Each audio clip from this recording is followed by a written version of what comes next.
Luciano Nardelli, eu sou um dos pioneiros na área da recreação, principalmente assim na área da universidade, né, dos cursos de educação física basicamente, não só, porque tem uma parte aí de turismo e tal, bom, enfim.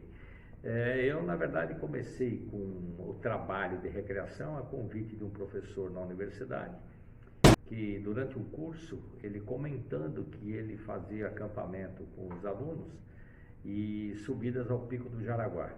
E como ele me conhecia, viu o pique que eu tinha, o jeitão que eu levava para essas atividades, né, ele me convidou.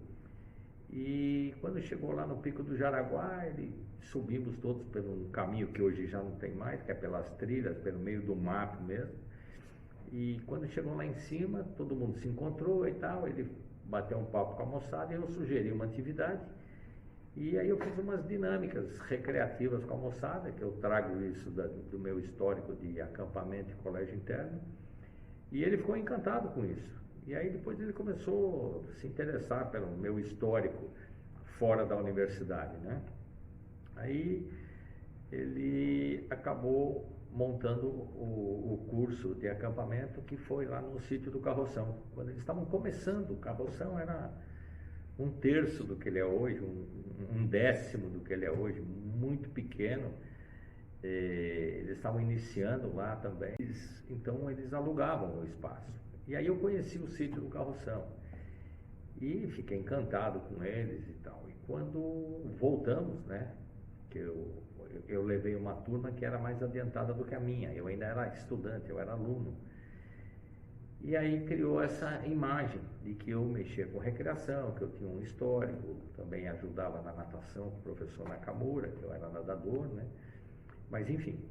E aí, quando eu me formei, ele me convidou para ver se eu não queria acompanhar ele na disciplina. E eu não consegui naquele primeiro momento, porque eu fui já trabalhar com natação e também fui trabalhar com um acampamento da comunidade judaica. E era um período que eu estava muito envolvido com isso, eu não consegui. Mas aí eu acabei voltando a convite dele para poder ministrar aula na universidade sobre recreação. E ali era uma forma de passar atividades recreativas, vários jogos, era essa a linguagem que a gente tinha. E tem uma história bastante interessante, e depois ver se vai ser interessante. Eu, quando fui no colegial, eu não gostava muito de estudar. Eu estudava porque era obrigatório, eu prestava muita atenção na aula, mas eu queria bater asa o tempo todo.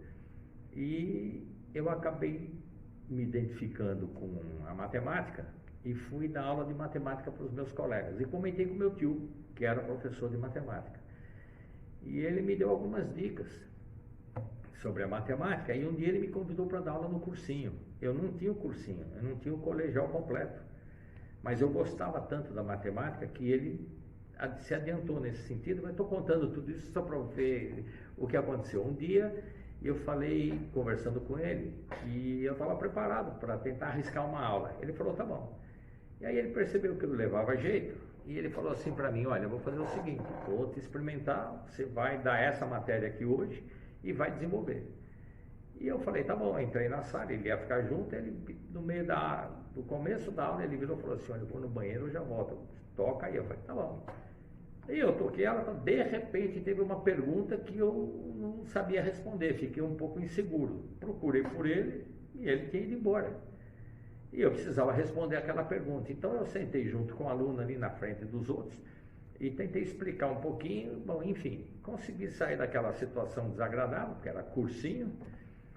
E quando eu fui embora no dia seguinte, né, fui na casa dele e falei, ó, você me deixou numa situação delicada e tal. Ele falou, não, eu vou te dar umas dicas. Quando você não souber o que falar para o aluno, você vira para ele e fala assim, você está no cursinho, você não sabe o que é isso?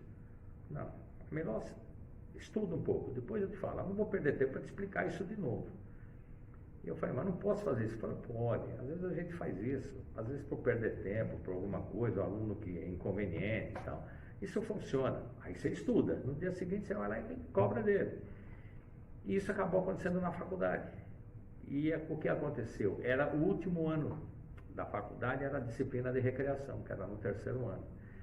E eu estava dando aula, preparando os alunos para um evento de Semana da Criança, para outubro, e eu estava exigindo que os alunos participassem, porque era um envolvimento muito sério, muito bacana, que era com uma favela perto lá da universidade.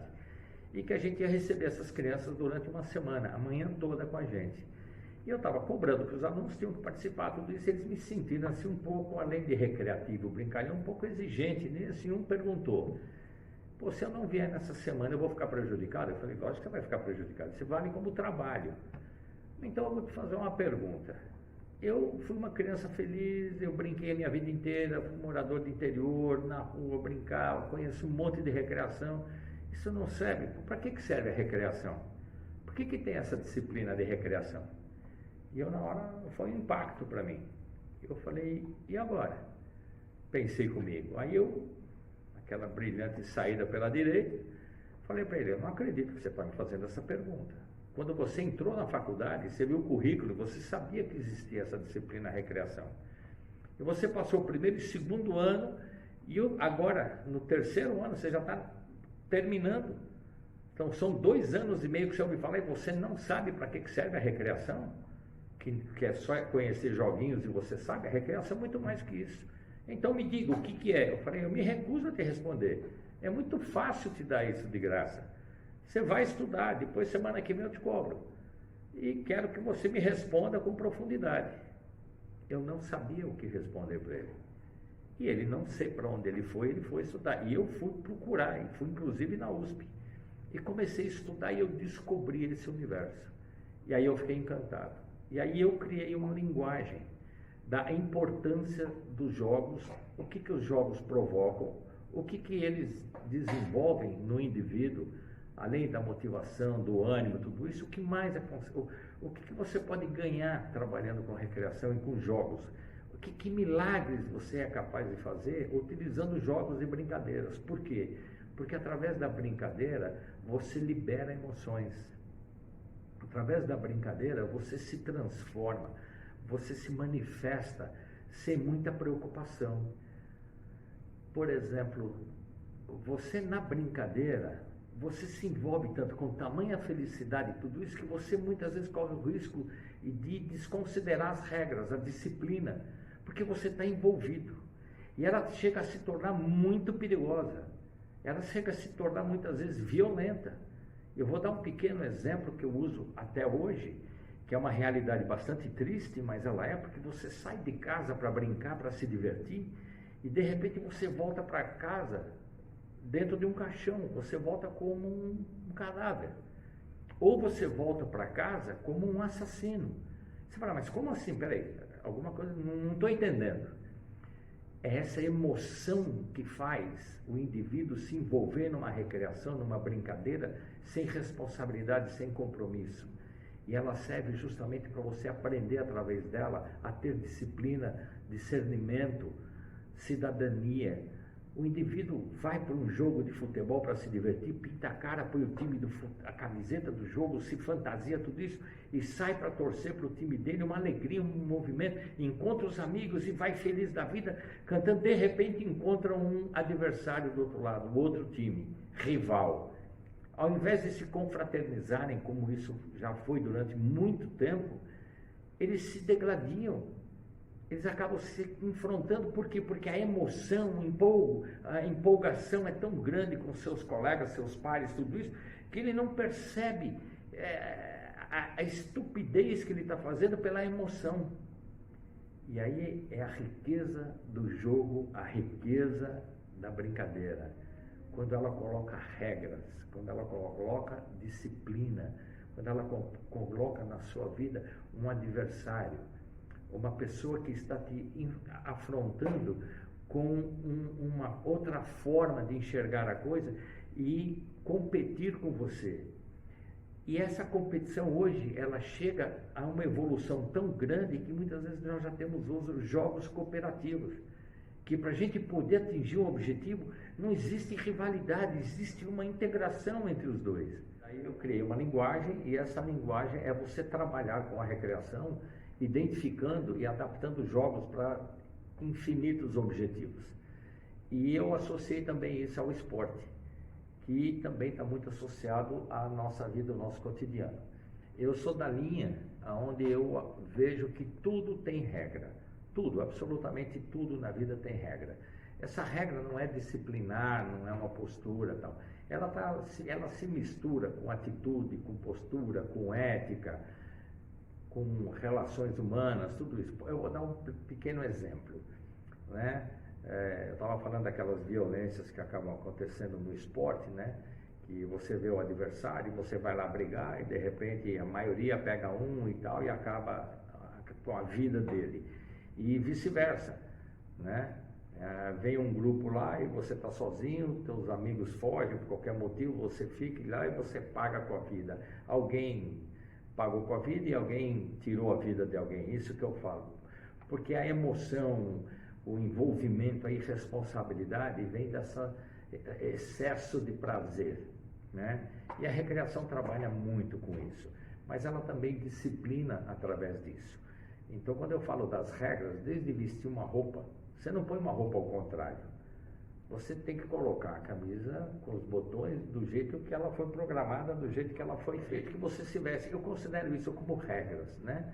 Uma regra, uma atitude, porque a sociedade, ela de uma certa maneira, ela te forma, ela te estrutura, ela te educa, né? Então nós temos algumas atitudes e comportamentos que vão sempre de acordo com a nossa sociedade, nosso modus operandi, né? E as relações humanas e tal. Então eu comecei através disso interpretar os jogos, aplicar jogos para buscar esses objetivos. E eu posso dar com muita garantia, e isso é a riqueza da própria recreação, é que você pode fazer do indivíduo viver essas emoções do jeito que você quiser. Se você quiser fazer ele trabalhar coordenação motora, você faz. Se quiser fazer ele chorar, você faz. Se quiser fazer ele rir, você faz. Se quiser ele se perder e dar risada dele mesmo, a brincadeira, ela é infinita. E envolvido com isso, eu tive então a felicidade de conseguir criar jogos. Então eu fui criando jogos em função desses grandes desafios que apareceram na minha vida. E o maior deles foi na parte de acampamento. Porque os acampamentos, quando eu ia para a minha época de férias, o que a gente tinha? Nós tínhamos uma parte religiosa junto. Então nós íamos para um Campos do Jordão, na verdade, né? Para ter essa vivência da minha religião. E lá nós tínhamos alguns momentos de palestra e o resto do dia nós rezávamos nas refeições. Tinha uma palestra de manhã, uma palestra à tarde ou à noite, e o resto do dia a gente tinha jogos, brincadeiras, gincanas, essas coisas. E então eu acabei sendo convidado para ir como monitor num desses acampamentos. E o acampamento era extremamente cuidadoso, muito sério, tradicional, tudo isso. E nós começávamos a preparar esses acampamentos com 3 meses de antecedência. Então, como grande desafio, né, nesse acampamento, nós tínhamos que desenvolver as atividades recreativas de uma maneira ou de outra ligadas direta e indiretamente ao estudo judaico. Por quê? Porque esse acampamento, na verdade, inicialmente, e respeitando as suas origens, ele foi feito para crianças judaicas que não estudavam em escola judaica. Então eles iam para esses acampamentos e ele era como se fosse, o que ele é hoje chamado de campo de estudos, um reforço da cultura. Então nós tínhamos que fazer os jogos, de alguma maneira, estar ligado à parte religiosa. Então vou dar um exemplo. Eu entrei como profissional de educação física, né? Já estava me formando e eu tive que montar uma Olimpíada. Quando nós montamos essa Olimpíada, né, as grandes equipes, tudo isso e tal, ficou um negócio fantástico e esse acampamento cresceu. Ele que era originalmente para 40 ou 80 crianças, porque tinha um grupo pequeno que eram só 40 e um grupo maior que eram de 80, 2 ônibus. E fizemos maior com 120 crianças. Quando nós fizemos esse, nós tivemos que fazer então uma Olimpíada maior, e foi um grande desafio, como associar o judaísmo. E nós fizemos, só para ter uma ideia, um comparativo, nós fizemos as equipes como se fossem as 12 tribos, né, da origem judaica. E essas eram as equipes. E algumas brincadeiras a gente pegava do histórico lá atrás, o que a gente imaginava que fosse. E adaptava, fazia esse tipo de atividade. E a coisa foi crescendo até chegar em jogos fantásticos. Eu vou citar um jogo bastante interessante que nós fizemos, sem entrar muito em detalhe. E nós fizemos uma parte da Segunda Guerra Mundial. E um dos jogos nós fizemos uma vivência do que foi aquela experiência que viveu a Anne Frank, onde ela ficou 2 anos e pouco confinada, né, com a família no sótão. E nós criamos uma atividade para lembrar essas coisas e para que a molecada enxergasse essa infelicidade que acabou acontecendo, né, essa estupidez humana, e para que eles entendessem isso, como isso é grave, isso é péssimo, é ruim, com o compromisso de nunca esquecer para que isso nunca mais se repita. Então nós fazemos jogos para interpretar isso, e nós fizemos um bombardeio dentro do acampamento, onde para eles era uma situação real, onde nós simulamos um ataque externo. E dentro desse ataque externo, a molecada ficou isolada, cada grupinho num canto, e ficaram lá por 2 horas, e achando que realmente aquilo era real. Lógico que nós tomamos todo o cuidado, porque uma criança ou outra que se assustasse com um excesso de preocupação, de medo e pânico, qualquer coisa, a gente tinha tudo muito bem controlado, estava muito bem preparado, mais ou menos, para que eles sentissem esse drama, mas que não fosse muito traumático.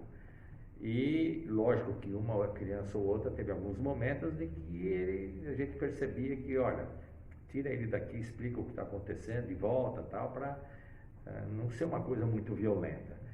E essa brincadeira, ela levou, a preparação começou na parte da manhã, mas ela acabou acontecendo à noite, depois do jantar.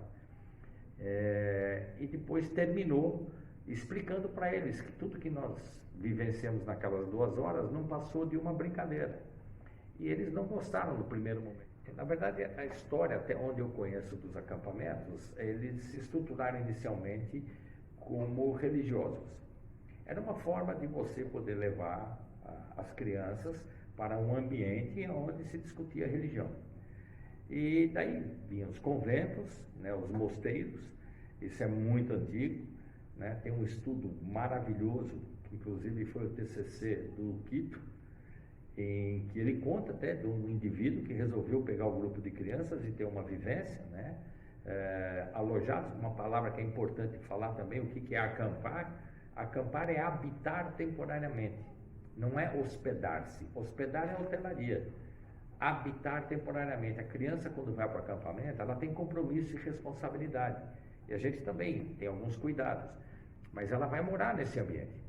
Ela tem que arrumar o quarto, ela tem que ter disciplina, ela tem que ter atitude, ela tem que respeitar o irmão, aquele que está do lado, naquele momento, está vivendo junto com ele, né? Tem horário para tomar banho, tem horário... É uma vivência, mas extremamente prazerosa.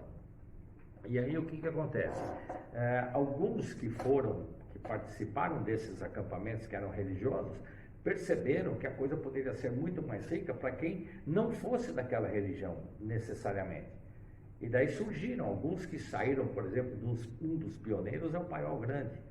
Então, que saíram do Paiol Grande e montaram seu próprio acampamento, como Ranieri, os Pumas, NR, Marumi e alguns acampamentos, né, que se estruturaram dessa forma. Tivemos muitos aventureiros também, né, que acharam que de repente eu vou embarcar nessa, que é uma forma de ganhar dinheiro e tal. E acampamento, graças a Deus, não é só isso. É uma coisa por trás muito mais complexa, né? Outros acabaram se desenvolvendo com outras ideias, com uma estrutura um pouco mais recreativa, fantasiosa, tudo isso, mas os acampamentos tradicionais, eles vieram inicialmente dessa proposta religiosa, como é esse que Eu dirigi durante 34 anos e ele se mantém até hoje e vai continuar, porque eu fui apenas uma passagem no meu caminho, acompanho até hoje, tenho a estrutura toda voltada para meu acompanhamento até hoje.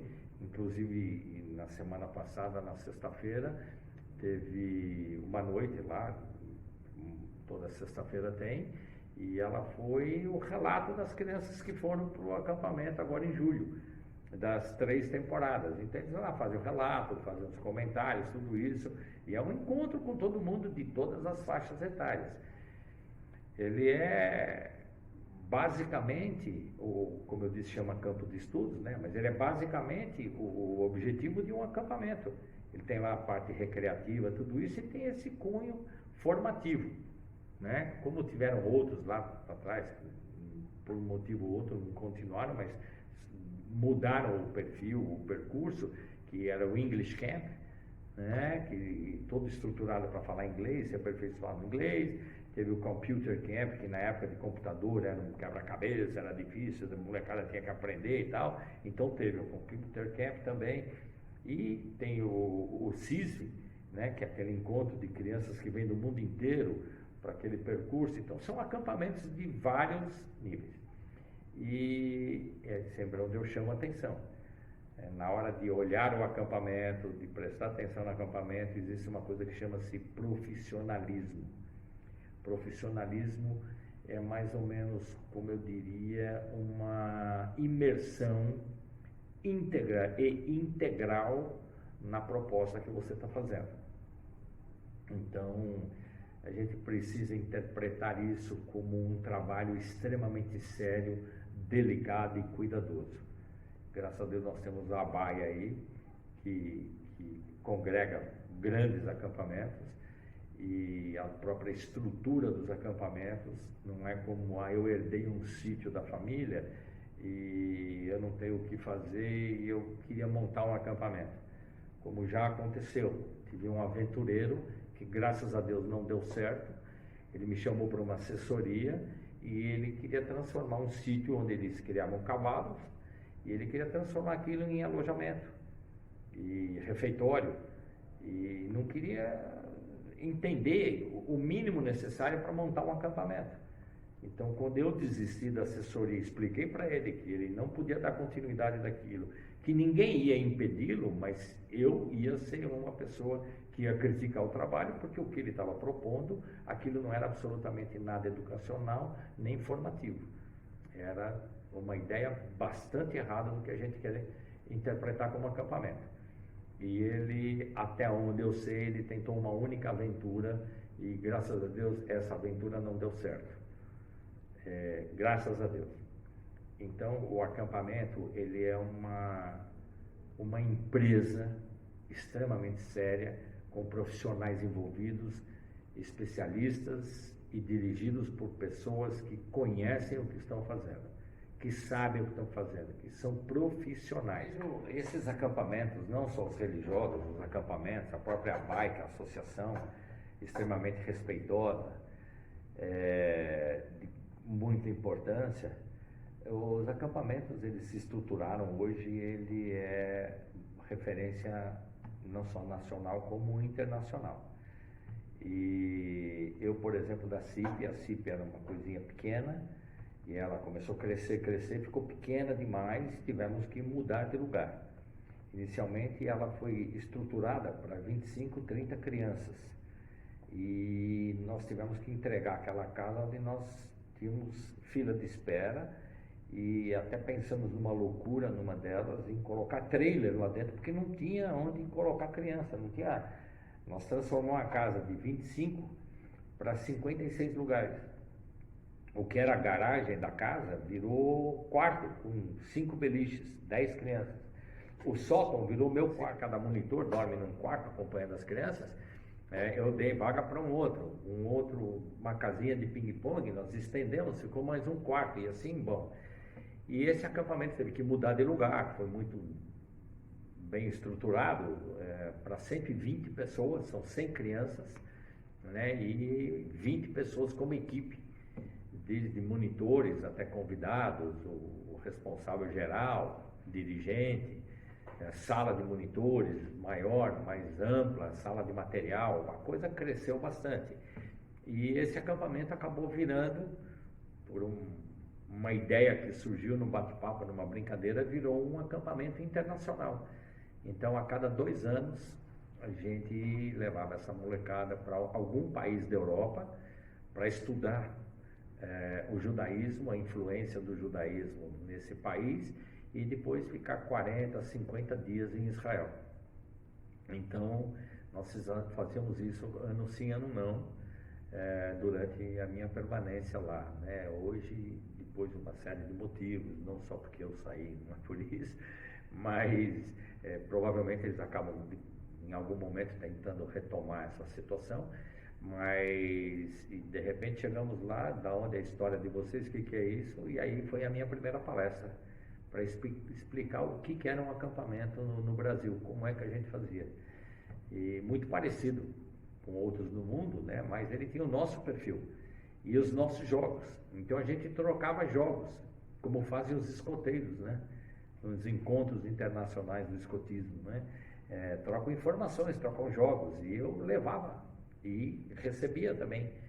E assim eu acabei fazendo palestra em outros países por onde a gente passava, né? A gente oferecia, inclusive, e essa foi a grande riqueza de poder ter desenvolvido esse trabalho, que começou de uma forma inocente e terminou com essa grandeza, e que isso está na história, está na formação do ser humano. Essa é a riqueza. Bom, dessa forma eu me despeço dizendo sobre essa riqueza e essa grandeza da recreação, que dediquei toda a minha vida para isso, extremamente feliz.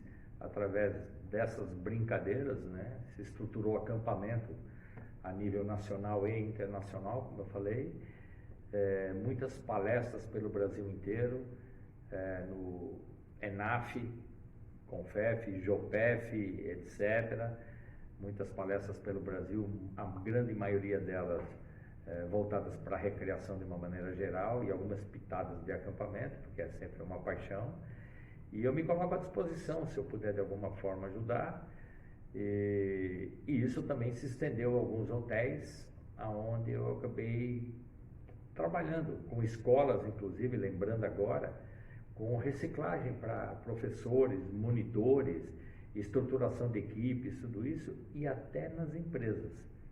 Acabei de assinar um contrato, eu não posso revelar agora, mas vocês vão ficar sabendo, porque vai acabar acontecendo, se Deus quiser, uma multinacional bastante famosa, um grupo pequeno, mas é uma marca de carro, já posso deixar essa pitadinha, e aonde o desenvolvimento de integração de funcionários, executivos, tudo isso desenvolvido através da recreação. É o que eu posso dizer para vocês, é um mundo fantástico e ainda engatinhando. O mundo está aberto para os recreadores. Aproveitem.